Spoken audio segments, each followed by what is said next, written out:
Hello ကျမကတော့ English language teachers ဒေါ်စိုးမော်မော်ဖြစ်ပါတယ်ဒီဗီဒီယိုလေးမှာ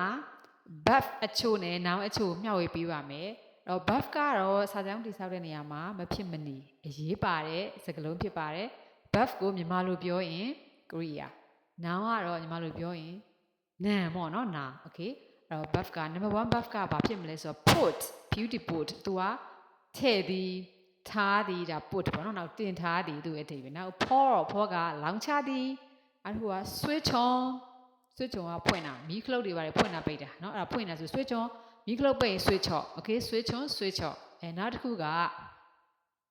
switch on switch off ပြီးနောက်တစ်လုံးကဘာဖြစ်မလဲဆိုလို့ရှိရင် sprinkle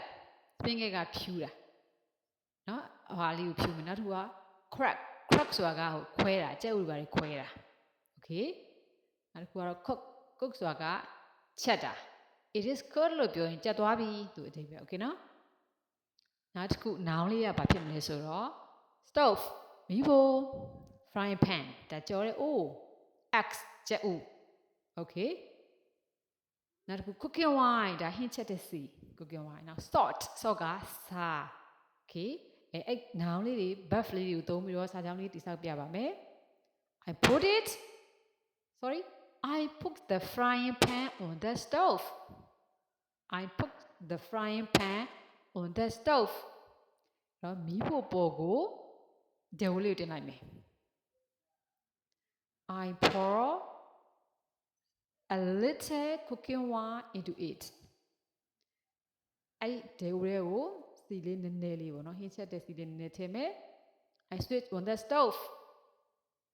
မီးဖိုလေးကိုမီးဖွင့်လိုက်မှာနော် I switch on the stove. I crack the eggs into it.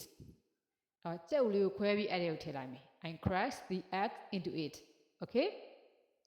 Next one. I sprinkle ဖြူမယ်လေစားလေးနည်းနည်းဖြူမယ် I sprinkle a little salt on it. အဲ့ဒီပေါ်စားလေးနည်းနည်းဖြူမယ်အဲ့ဒီမှာအတန်ထွက်လေးကိုသတိထားမှာ